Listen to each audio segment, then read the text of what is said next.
요엘 2장 12절에서 18절까지의 말씀, 저와 여러분이 한 절씩 읽도록 하겠습니다. 여호와의 말씀이다. 이제라도 너희가 금식하고 슬퍼하며 통곡하면서 너희의 온 마음을 다해 내게 돌아오라. 너희의 옷이 아닌 너희의 마음을 찢고 너희 하나님 여호와께 돌아오라. 그분은 은혜로우시고 긍휼이 많으시며 화를 내는 데는 더디시고 사랑이 풍부하시며 마음을 돌이켜 재앙을 거두기도 하시는 분이시다. 그분께서 마음을 돌이켜 불쌍히 여기시고 복을 주셔서 너희가 하나님 여호와께 바칠 곡식 제물과 전제물을 바칠 수 있게 하시는지 누가 알겠느냐. 시온에서 나팔을 불라 거룩한 금식을 선포하고 거룩한 공회를 소집하라. 백성을 모으고 공회를 거룩하게 하라. 장로들을 모으고 어린아이들과 젖먹이들도 모으라. 신랑은 자기 방에서 나오게 하고 신부도 자기 침실에서 나오게 하라. 여호와를 섬기는 제사장들로 하여금 성전 현관과 제단 사이에서 울며 말하게 하라. 여호와여, 주의 백성들을 불쌍히 여기소서. 주의 소유가 수치를 당하지 않게 하시고 민족들의 웃음거리가 되는 일이 없게 하소서. 민족들이 서로 그들의 하나님이 어디 있는가라고 말해서야 되겠습니까? 함께 읽겠습니다. 그때 여호와께서 그분의 땅에 열정을 가지시고 그분의 백성들을 불쌍히 여기셨다. 아멘. 이제 최성민 목사님 올라오셔서 돌이켜 회개하라 라는 제목으로 하나님의 말씀을 전해 주시겠습니다. 네, 안녕하세요. 오늘도 예배의 자리에 오신 여러분들 환영하고 축복합니다. 이 기도의 자리가 마음껏 하나님을 누리고 주님과 동행이 시작되는 그런 자리가 되기를 소망합니다. 그냥 짧게 광고 한 가지 더 드리면요, 2월 28일 날 금요일인데요, 저희 오늘의 대학 청년부는 3월 1일이 되면 저희가 매년 지금 3년째 나라와 민족을 위해서, 또 선교제를 위해서, 교회를 위해서, 다음 세대를 위해서 밤새서 기도하는 시간을 갖습니다. 제가 어릴 때는 이 철야 집회가 많았는데 요즘 철야 집회가 오늘의 교도 1년에 딱 한 번 있어요. 2월 28일 날 저녁 8시에 이곳에서 함께 모여서 밤을 새서 기도를 하니까요, 여러분들 기도하기 원하시는 분들, 기도하고 싶지 않더라도 기도의 마음을 가지고 이 자리를 찾아서 함께 밤을 새어 기도할 수 있는 우리 모두가 되기를 예수님의 이름으로 축복합니다. 우리 옆 사람에게 이렇게 선포할까요? 깨어 기도할지어다. 아멘. 네, 제가 기도하고 함께 말씀 나누겠습니다. 사랑하는 주님, 이 시간 하나님의 말씀 우리가 함께 나눕니다. 이 말씀 가운데 하나님의 음성을 듣게 하시고 깨닫게 하시며 깨달은 대로 살아갈 수 있는 용기를 우리 가운데 허락하여 주시옵소서. 우리가 너무나 사랑하는 예수 그리스도의 이름으로 기도드립니다. 아멘. 네, 많은 신앙인들이 고난이 찾아올 때 이 고난이 과거의 나의 실수로 인해서 내가 벌 받는다라고 생각을 하고는 합니다. 맞는 말이기도 하지만 또 한편으로는 반쪽만 맞는 말이기도 한 것이죠. 제가 자주 묵상하고 자주 말씀 때 나누는 건데, 성경에서 볼 수 있는 모든 고난은 사실 벌 그 자체가 목적일 때는 거의 없습니다. 고난은 하나님의 입장에서 볼 때는 언제나 결론이 아니라 과정이었다라는 것을 우리는 말씀 가운데서 묵상할 수 있죠. 하나님께서 우리에게 고난을 주시면서도 잘못했으니까 이제 고난 받아야 돼, 이것이 하나님의 마음이 아니라 이 고난의 시간을 통해서 원래의 자리로 돌아오기를 원하는 사랑의 하나님, 그 사랑이 담겨져 있는 마음인 것이죠. 부모가 되면 이 하나님의 마음을 잘 공감할 수 있습니다. 제가 요즘 아들 이야기를 자주 하는데, 요즘 제 아들이 사춘기 같아요. 이제 2살이거든요. 네. 아빠만 보면 막 소리를 지릅니다. 막 저를 때리려고 하고, 아빠는 교회나 가라고 이렇게 이야기. 이제 막 처음 말을 하기 시작하는데, 아빠 교회 가, 아빠 싫어, 이런 이야기를 하는 거예요. 제가 얼마 전부터 이러면 안 되겠다 싶어서 아들을 교육하려고 방에 들어가서 아들에게 두 팔을 붙잡고 이렇게 소리 지르는 것은 옳지 않다라고 교육하기 시작했어요. 근데 어저께인가 이제 어린이집에서 배워왔는지 평상시는 제가 두 손을 잡고서 교육을 하면 안 그럴게요, 잘못했어요, 이러고서 순순히 이제 항복을 하는데, 갑자기 문 밖을 향해서 소리치기 시작하는 거예요. 살려주세요, 살려주세요. 네. 이 아이의 마음 가운데는 아빠가 자기를 어떻게 할 거라고 지금 굉장히 불안하게 생각하고 있는 것이죠. 근데 제 마음은 이 아이를 어떻게 하겠다라는 것이 아니라 바른 길로 인도하고 싶어서 방에서 제가 두 손을 붙잡고 훈계하고 있는 거잖아요. 근데 하나님의 마음도 마찬가지라고 저는 확신합니다. 하나님께서 우리에게 벌 주시기 원하시는 것이 아니라 우리를 바른 길로 인도하기 원하신다라는 것입니다.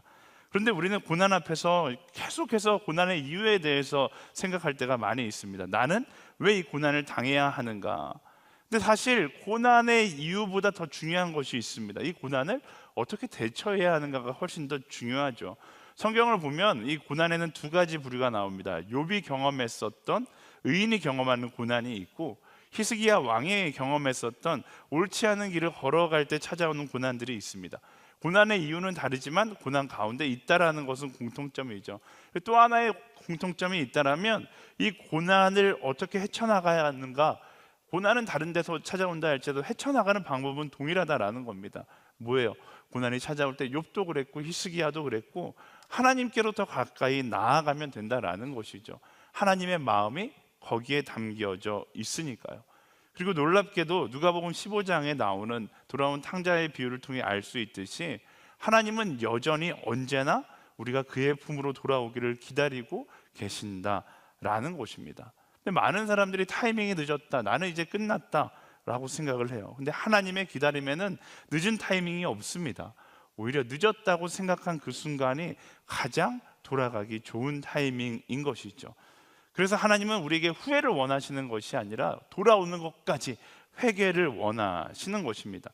내가 옳지 않은 선택을 해서 나는 옳지 않은 길을 걸어갔어 라고 깨닫는 것, 그것을 우리는 후회라고 이야기하거든요. 근데 하나님은 우리에게 깨닫는 것을 원하는 것이 아니라 깨달았으면 하나님께로 돌아가는 것까지, 바로 회개를 우리에게 원하신다라는 것입니다.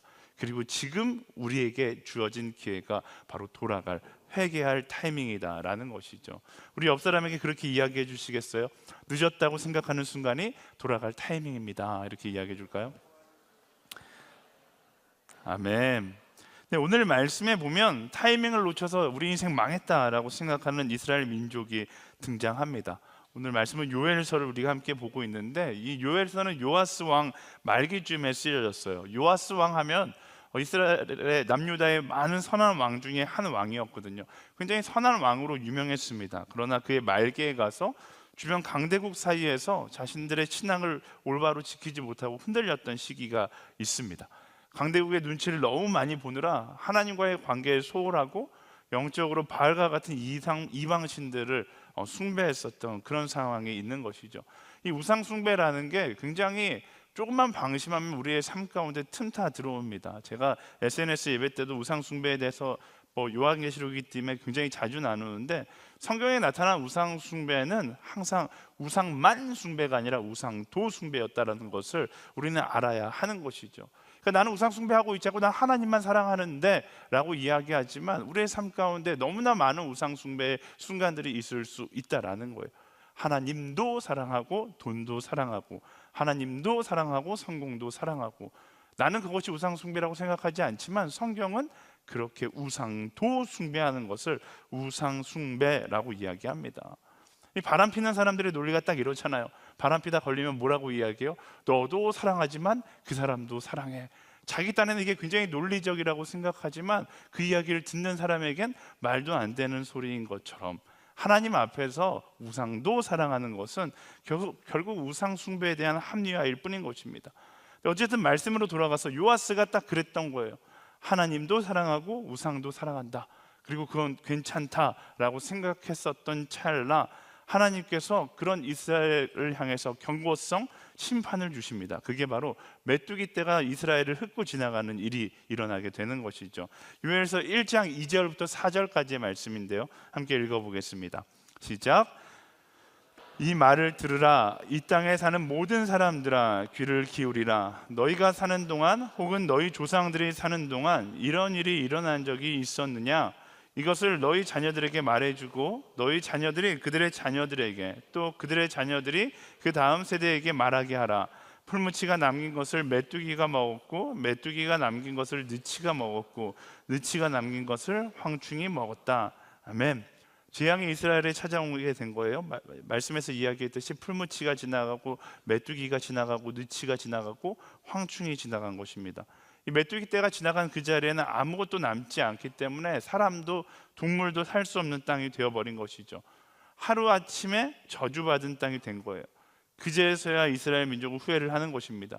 누가 봐도 이 재앙은 그냥 메뚜기 때 하나만 지나간 것이 아니라 지나가고 지나간 것이기 때문에 이건 우연이 아니라 우상을 숭배하고 있었던 우리의 모습을 보고 심판하신 하나님의 계획이라는 것이 너무나 명확했기 때문에 더 절망적이었을 겁니다.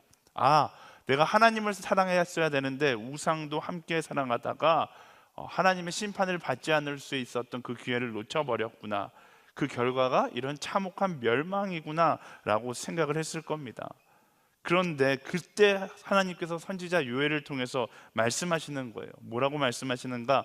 늦었다고 생각한 그 순간이 바로 돌아올 때이다 라고 말씀하시는 것이죠. 지금 심판 앞에서 너희가 해야 할 것은 과거에 대한 후회가 아니라 하나님께로 돌아와야 한다, 내게로 돌아와야 한다. 바로 요엘을 통해서 그렇게 말씀하시는 것이죠. 12절 말씀 함께 읽어볼까요? 시작. 여호와의 말씀이다. 이제라도 너희가 금식하고 슬퍼하며 통곡하면서 너희의 온 마음을 다해 내게 돌아오라. 아멘. 명확하게 말씀하시잖아요. 이제라도 돌아오라. 바로 여기서 이제라도가 중요한 포인트죠. 늦지 않았다라는 거예요. 우리는 늦었다고 생각할 수 있는데, 이스라엘 민족은 우리는 심판받았어, 끝났어 라고 생각할 수 있는데, 하나님의 첫 번째 문장은 이제라도 돌아오라고 이야기하는 것입니다.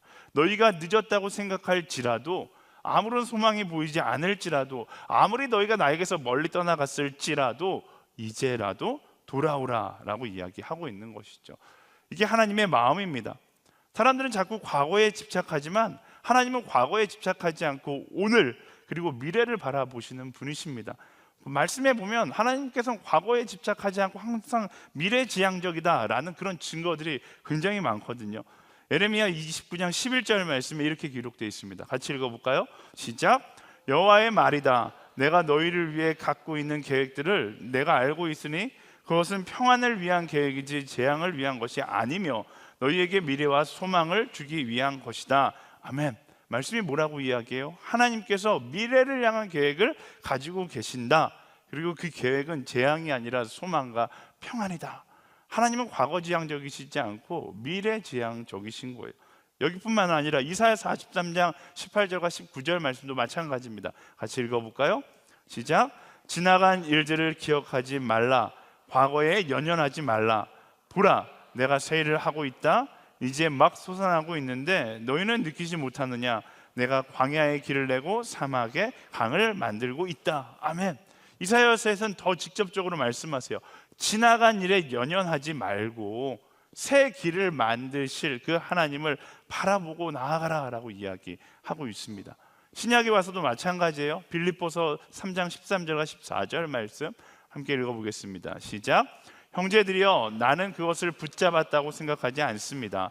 그러나 이 한 가지만은 말할 수 있는데 곧 뒤에 있는 것은 잊어버리고 앞에 있는 것을 붙잡으려고 그리스도 예수 안에서 하나님께서 위에서 부르신 그 부르심의 상을 위해 표대를 향해서 쫓아갑니다. 아멘. 뒤돌아보지 않고 앞에 있는 것, 부르심의 상을 위한 표대를 향해 나아가라 라고 이야기하고 있습니다. 말씀에 나타난 하나님은 저처럼 언제나 미래지향적이에요. 성경 말씀에 자꾸만 과거를 뒤돌아보게 하는 존재가 하나 있다라면 바로 사단이죠. 사단은 어떤 존재입니까? 요한계시록 12장 10절 말씀 읽어볼까요? 시작. 그때 나는 하늘에서 큰 음성이 이렇게 말씀하시는 것을 들었습니다. 이제 구원과 능력과 우리 하나님의 나라와 그의 그리스도의 권세가 확립됐으니 이는 우리 형제들을 고소하던 이 곧 우리 하나님 앞에서 밤낮으로 그들을 고소하던 이가 쫓겨났기 때문이다. 아멘. 사단은 어떤 존재라고 이야기하고 있습니까? 밤낮으로 과거의 것들을 가지고 고소하는 존재, 과거의 죄를 들추고 정죄하는 것이 그의 직업이고 후회하게 만들어서 절망에 빠지게 하는 것이 사단의 전공이다라는 것입니다. 사단은 후회와 자책을 극대화시켜서 우리를 기다리시는 하나님을 보지 못하게 만드는 전문가인 것입니다. 그래서 우리가 어떻게 해야 돼요? 우리 삶의 자리에서 후회하는 것을 너무나 당연하게 여겨서는 안 됩니다. 후회의 자리에 머무르려고 하면 안 돼요. 절망의 자리에 머무르려고 하면 안 됩니다.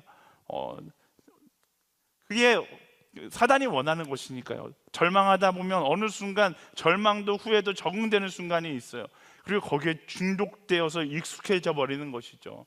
우리 그런 사람들을 뭐 다크하게 살아가는 사람들, 뭐 새드 마조이스트, 비관적 허무주의자, 디스토피안 뭐 이렇게 이야기하거든요. 근데 이런 사람들을 보면 자기가 멋있는 줄 알아요.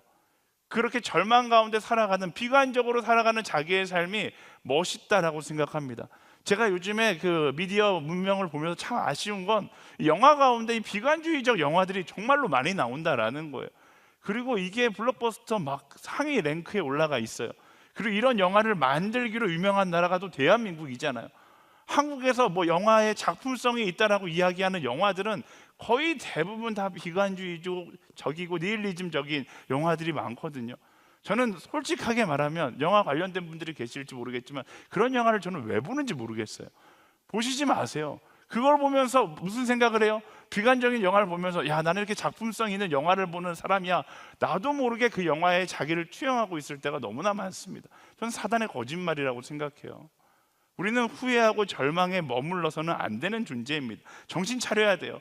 그건 하나님이 원하시는 것이 아니라 사단이 원하는 것입니다. 오늘 말씀은 명확하게 이야기하잖아요. 우리가 절망의 자리에서 절망을 묵상하는 것을 원하시지 않고 하나님은 우리가 돌아가기를 원하시고 계세요.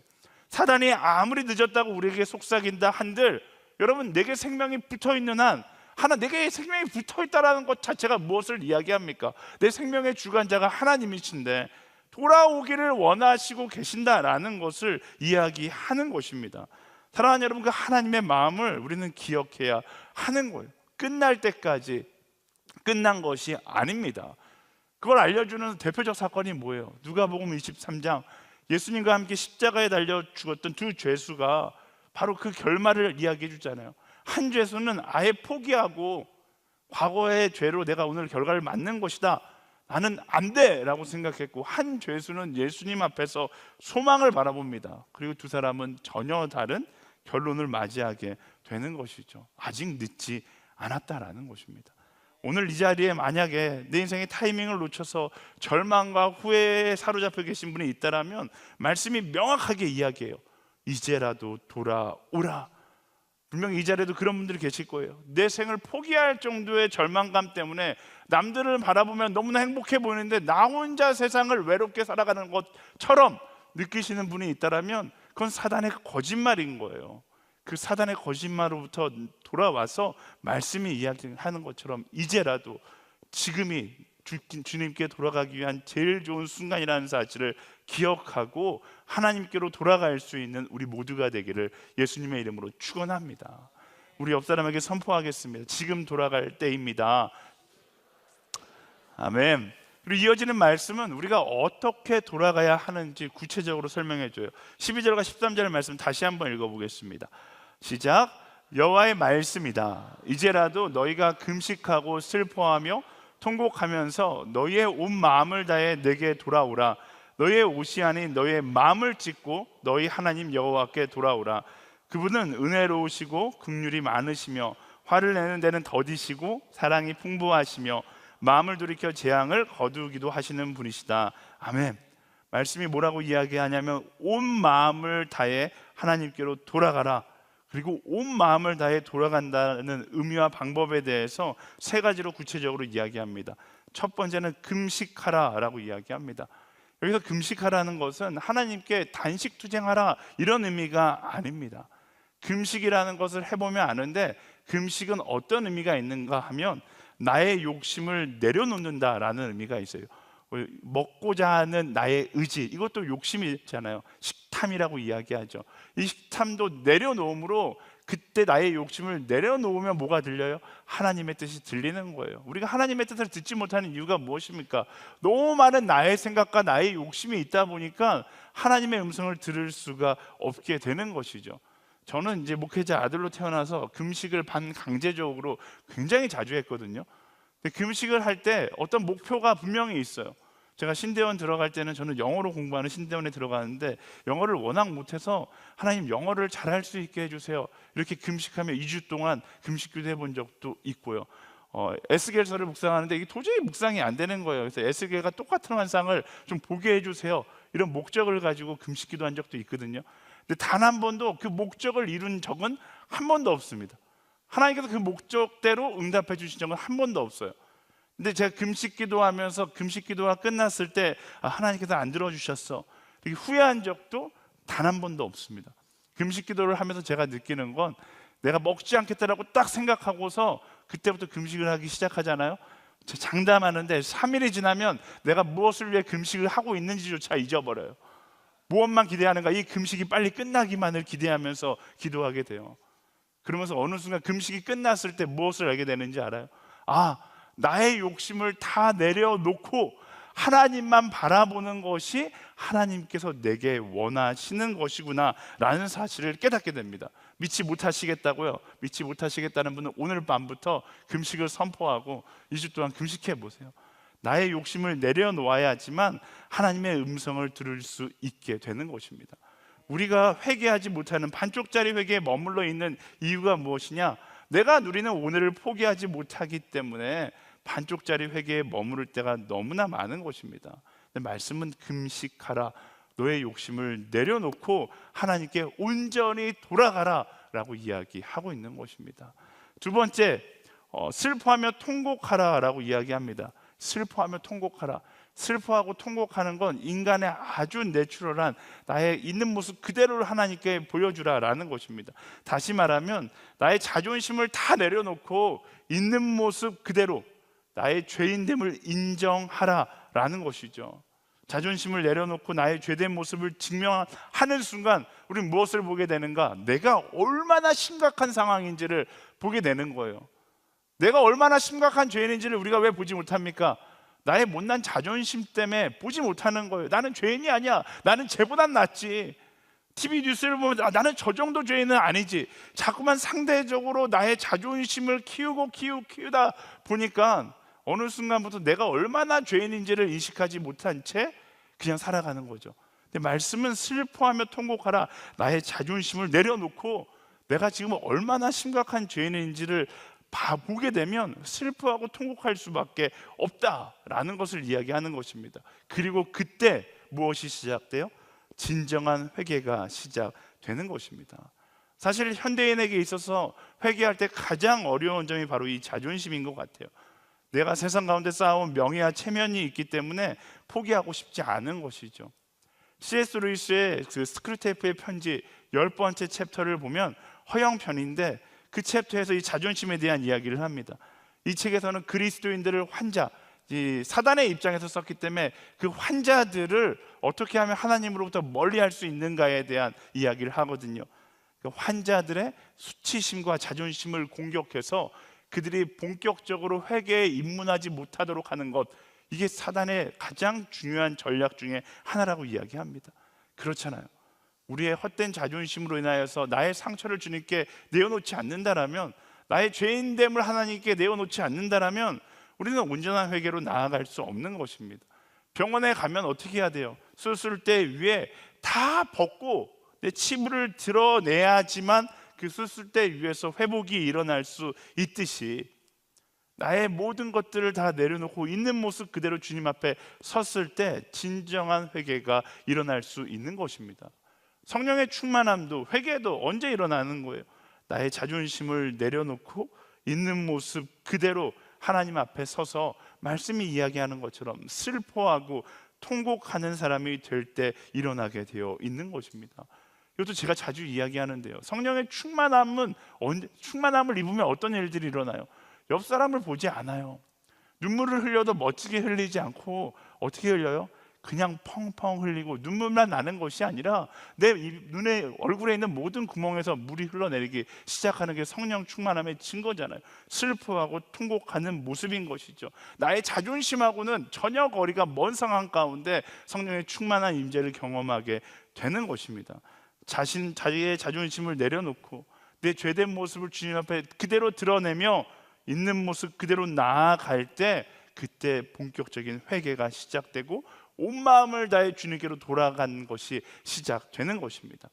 그리고 세 번째, 온 마음 다해 돌아간다는 의미는 옷이 아닌 마음을 찢으라 라고 말씀이 이야기하고 있습니다. 이건 뭐예요? 눈에 보이는 부분만의 변화가 아니라 온전히 전인적인 변화가 있어야 한다라는 것입니다. 여러분, 회개는 타협이 아닙니다. 내가 적당히 어느 정도 기준을 정해놓고 이 정도 변화하는 것이 회개겠지라고 생각하는 것이 회개가 아닙니다. 회개의 기준은 내 안에 있는 것이 아니라 말씀에 있고 성령께서 정해 주시는 것입니다. 하나님은 설득의 대상이 아니라 순종의 대상이잖아요. 그래서 회개할 때 나의 생각에 그분의 말씀을 끼워 맞추는 것이 아니라 나의 생각을 내려놓고 그 말씀대로 나아가기를 결단하는 것, 그게 온전한 회개이다라고 이야기하는 것입니다. 많은 사람들이 회개했다고 이야기하면서 하나님을 사랑한다고 이야기하면서 삶은 전혀 변화되지 않는 이유가 무엇인가? 말씀이 이야기하는 회개를 하는 것이 아니라 내 생각, 내 기준의 회개를 하고 있기 때문에 그렇습니다. 온전한 회개가 아니라 극단적으로 이야기하자면 적당한 회개를 하려는 나의 어리석음 때문에 그렇죠. 오늘 말씀은 뭐라고 이야기해요? 적당히 회개하려고 하지 말고 온전히 너의 마음을 찢어가며 회개하라 라고 이야기하고 있는 것입니다. 회개하는 그리스도인들에게 필요한 것은 적당한 계산이 아니라 말씀 앞에 온전한 순종인 것입니다. 여러분, 회개가 무엇입니까? 처음에 이야기했잖아요. 돌아가는 거예요. 이전과 같이 살지 않는 것입니다. 그냥 그 순간만 돌아서는 것이 아니라 돌아서서 이전과 같이 살지 않고 말씀을 따라 걸어가는 것이 회개인 것입니다. 하나님은 우리에게 후회의 기도를 원하시는 것이 아니라 회개의 기도를 원하신다라는 거예요. 그런데 우리는 너무나 많은 순간 회개 기도한다고 하면서 후회 기도할 때가 많이 있습니다. 그리고 후회 기도로도 충분히 만족하고서 저문을 향해 나아갈 때가 있어요. 왜? 후회 기도하면 시원하니까. 그냥 이 시간이 너무나 좋고 마음이 뻥 뚫리는 듯한 이 기분이 너무나 좋아서 회개 기도가 아니라 후회 기도하는 거죠. 하나님, 나는 죄인입니다! 열심히 외치고 주여 외치고 저문을 나가서는 여전히 똑같은, 지난주와 똑같은 삶을 반복하면서 살아간다면 우리는 이 자리에 와서 회개한 것이 아니라 그저 후회 기도하고 돌아가는 것입니다. 하나님께서 우리에게 후회를 원하시는 것이 아니라 회개를 원하신다라는 거예요. 하나님께서 오늘의 교회를 통해서 이 회개에 대한 이야기들을 정말로 많이 하게 하시거든요. 지난주 설교 때도 회개에 대한 이야기들이 많이 나왔을 텐데 하나님은 우리에게 진정한 회개를 원하세요. 모양뿐인 회개가 아니라. 이 예배 가운데 있어야 하는 것이 무엇입니까? 진정한 회개가 있어야 하는 것입니다. 그리고 그 진정한 회개가 있을 때 어떤 일들이 일어나는가? 15절과 16절 말씀 함께 읽어볼까요? 시작. 시온에서 나팔을 불라 거룩한 금식을 선포하고 거룩한 공회를 소집하라. 백성을 모으고 공회를 거룩하게 하라. 장로들을 모으고 어린아이들과 젖먹이들도 모으라. 신랑은 자기 방에서 나오게 하고 신부도 자기 침실에서 나오게 하라. 아멘. 말씀은 이제까지 잘못됨을 멈추고 결단했다라면 어디로 나가라고요? 시온의 나팔에 부는 곳, 그 예배의 자리로 나아가라라고 이야기합니다. 그 예배의 자리가 새로운 결단의 자리가 될 것이고 회복의 자리가 될 것이기 때문에 그렇습니다. 그 예배의 자리가 새로운 시작이 되는 것이기 때문에 그래요. 여러분, 예배란 것이 그런 것입니다. 회개의 사람에게는 이 자리가 은혜의 자리가 되고, 내가 앞에 말씀드린 것처럼 온전한 회개가 아니라 후회하는 데 머물러 있다라면 그저 속 시원한 스트레스 푸는 장소가 될 뿐이다 라는 것을 우리는 기억해야 하는 것입니다. 이 예배 가운데 우리는 어떤 모습으로 나와야 돼요? 단순히 후회하는, 나 지난 과거를 내가 잘못 살았구나, 이 정도 후회하는 모습으로 나와서 기도하고 예배한다라면 뜨겁게 예배하겠죠. 여러분, 뜨겁게 예배하는 것에 속으면 안 돼요. 또 SNS 예배 때 이야기했는데 우린 뜨겁게 예배한 게 신령과 진정으로 예배한 것이라고 착각할 수 있습니다. 뜨거움 속에서 내 예배의 본질을 전혀 발견하지 못하고 그저 뜨거웠으니까 나는 열정의 예배자야, 오늘 예배드린 거 너무 행복했어, 천국의 예배 같아, 이러고 그냥 돌아간다라면 우리는 회개한, 하나님께서 주신 참된 예배의 기쁨을 경험한 것이 아니라 그저 이 자리에 와서 화려한 선율과 나의 뻥 뚫리는 가슴만 경험하고 가게 되는 것입니다. 제가 주일날 SNS 공동체에서 논산훈련소에서 예배드리는 장면을 보여줬거든요. 네, 그들이 얼마나 열심으로 예배하는, 군대 갔다 오신 분들은 알 거예요. 5천 명의 그 20대 초반인 많은 사람들이 실로암을 부르면서 막 난리도 아닙니다.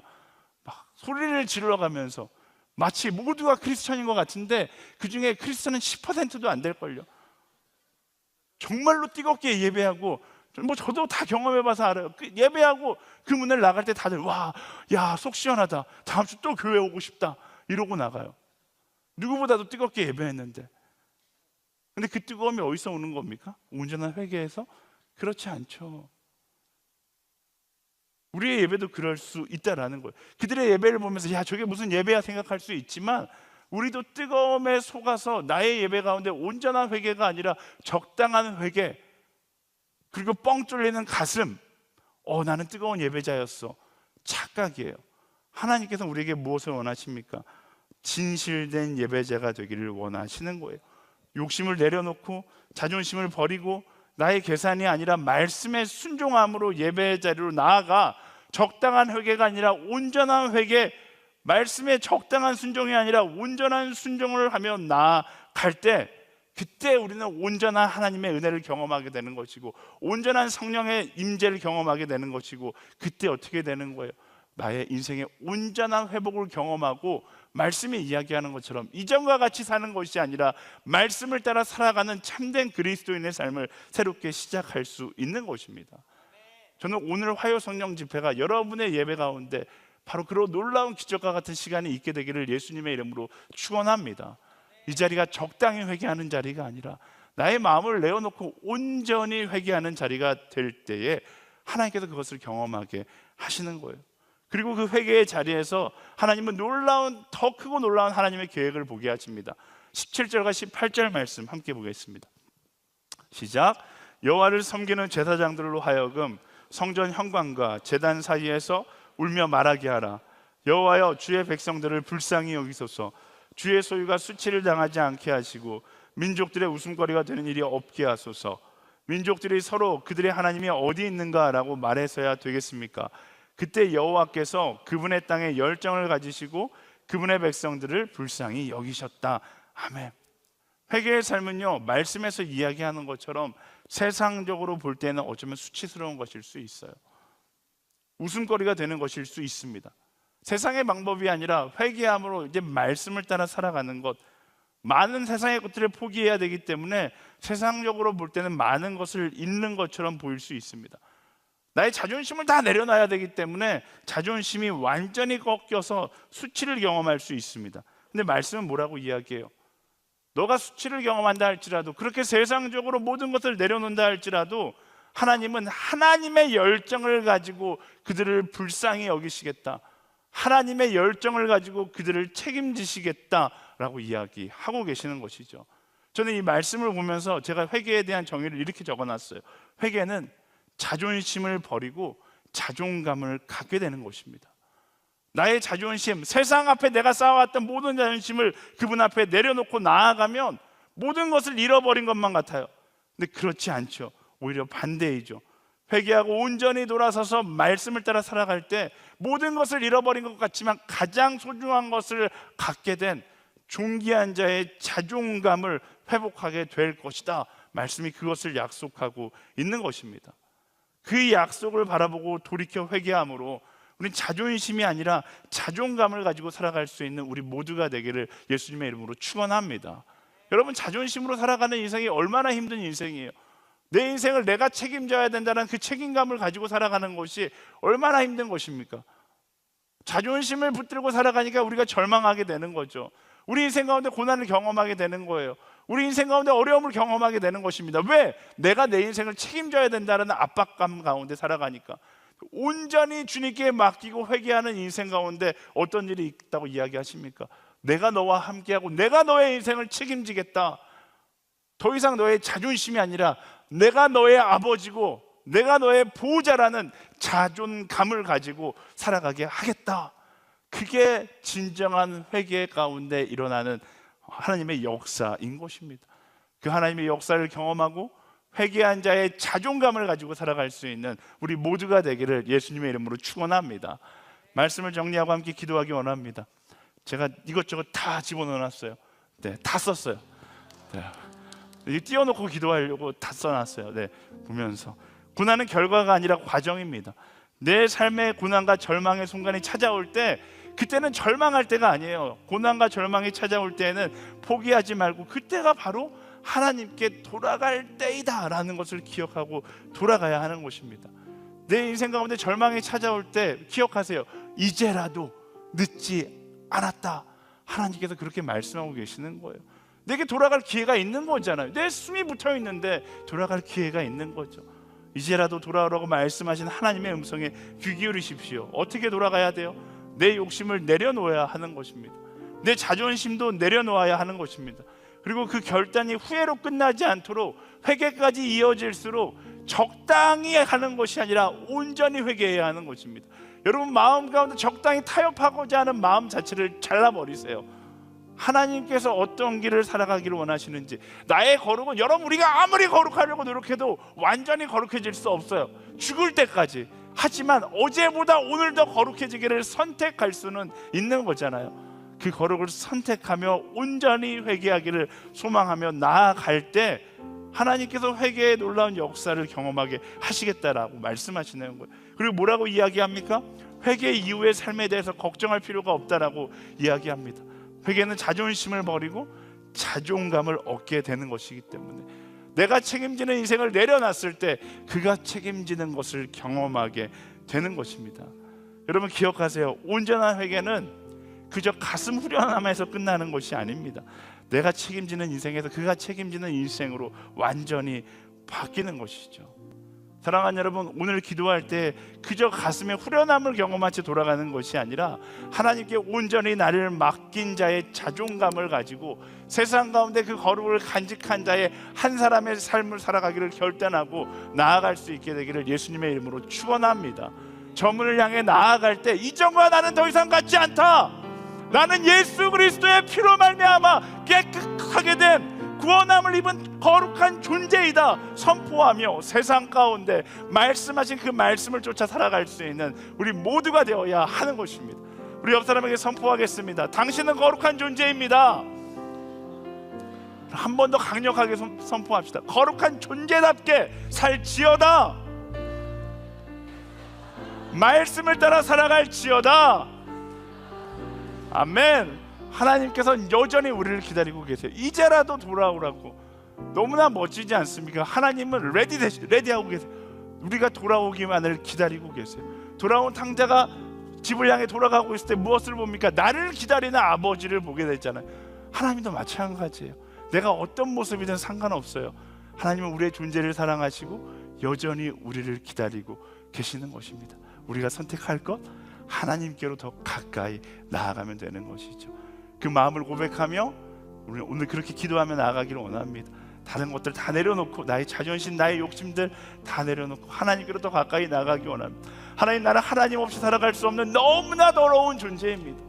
하나님, 나와 함께 하셔서 주님과 동행하는 자의 참된 기쁨을 경험하게 하여 주시옵소서. 우리 그 마음을 고백하며 함께 찬양하며 나아가겠습니다.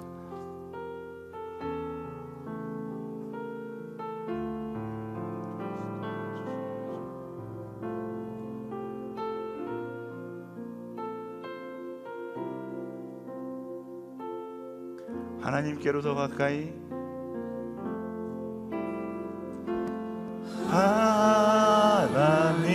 하나님께로 더 가까이 갑니다.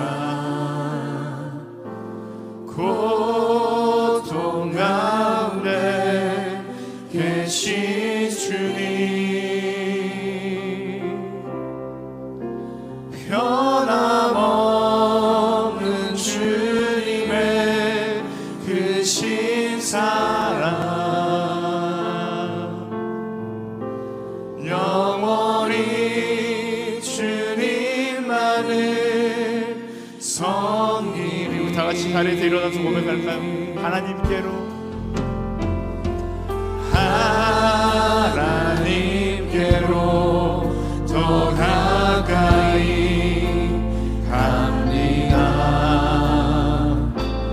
고통 가운데 계신 주님, 변함없는 주님의 그 신사랑 영원히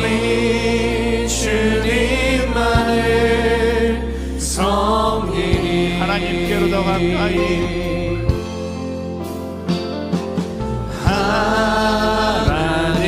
하나님께로 더 가까이 갑니다.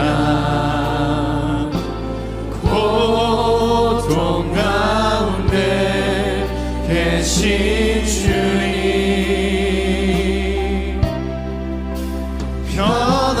변함없는 주님의 크신 사랑